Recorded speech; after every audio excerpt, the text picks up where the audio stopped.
The day my mother handed my house to my sister in front of a crowd, she smiled and said it was a family decision. I stood there, frozen, surrounded by applause, while the walls I rebuilt with my own hands were gifted away like a party favor. 3 hours later, my sister texted me, "Move out immediately. You have 5 days." What she didn't know was this. 5 days was more than enough time to teach them exactly what they had just taken for granted. That house was never supposed to be mine.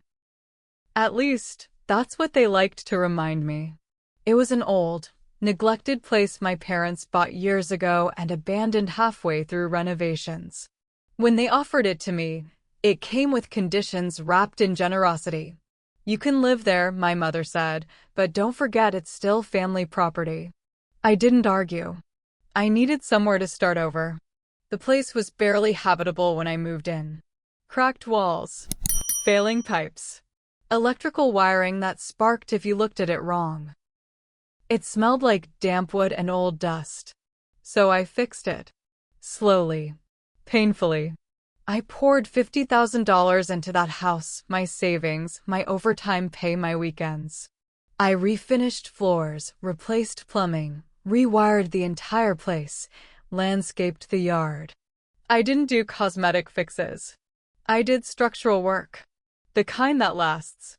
I never asked them for help. I never asked for reimbursement. Because deep down, I believed effort earned respect. That belief nearly destroyed me. My sister, Lily, was always different. She didn't struggle the way I did. She didn't have to prove herself. Everything in her life arrived fully formed: support, praise, protection. When she failed, it was stress. When I failed, it was attitude. She never visited the house while I was renovating. Never asked how it was going. Never acknowledged the work. She treated it like a placeholder, something temporary until something better came along. I should have paid attention to that. The invitation came late. Just a small celebration, my mom said. Nothing big. I arrived to a packed backyard. Decorations. Music. A banner with Lily's name stretched across the fence. I was already uneasy when my mother tapped her glass for attention. She launched into a speech about pride, family, and milestones. Then she said it. We decided to gift Lily her first home as a graduation present. The crowd erupted. My chest tightened. Then she pointed. To my house. The house I lived in. The house I rebuilt. The house still filled with my furniture, my tools, my memories. She didn't look at me when she added, casually, "You'll need to pack your things and leave." No discussion. No warning. Just applause. I didn't cause a scene. I didn't cry. I smiled politely, congratulated my sister, and left early. That night, I sat on the edge of my bed and stared at the walls I had repaired myself. I ran my hand over the smooth paint, remembered the nights I slept on the floor because the bedroom wasn't finished yet. Then my phone buzzed. A text from Lily. "Move out immediately. You have 5 days. No gratitude. No acknowledgement. Just entitlement." That was the moment something inside me hardened. I considered my options. I could beg. I could argue. I could threaten legal action. But then I remembered something important. Every improvement in that house existed because of me. And nothing, absolutely nothing, said I had to leave it behind intact. So I made a different plan. I spent the next morning making calls. Contractors. Movers.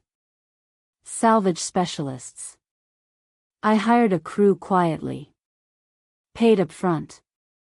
Signed non-disclosure agreements. Gave them a tight timeline.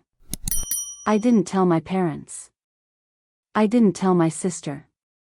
I let them believe I was packing boxes and swallowing the humiliation. In reality, I was dismantling their illusion piece by piece. Day 1, I removed every appliance I had purchased. Day 2, light fixtures. Custom shelving. Bathroom fittings. Day 3, flooring panels I installed myself, carefully labeled and stacked. The house didn't look destroyed. It looked undone. Like a stage after the set is stripped. I left the original bones untouched. Everything else, everything valuable, was mine. On the 4th day, my sister showed up unannounced. She froze in the doorway. The walls were bare. The rooms echoed. The kitchen was hollow. "What did you do?" she asked, voice shaking. I smiled calmly. "I moved out," I said. She screamed. She called my parents. They arrived furious. My mother accused me of sabotage. I corrected her. I took what I paid for. I showed them receipts. Contracts. Photos of before and after. Every dollar documented. Their outrage collapsed into silence. The house they gifted was no longer the house they admired. It was an empty shell. Then I handed my sister an invoice. For materials. Labor. Market value appreciation. She laughed, until she realized I was serious. I wasn't asking for payment. I was reminding her of reality. On day 5, I handed in the keys. Not in defeat. In completion. They lost something that day. Not a house. Control. I left with my assets, my dignity, and the quiet satisfaction of knowing this. They tried to erase my contribution. Instead, they learned exactly how much it mattered. And that surprise? It wasn't the empty house. It was the realization that I was never as powerless as they believed. The end.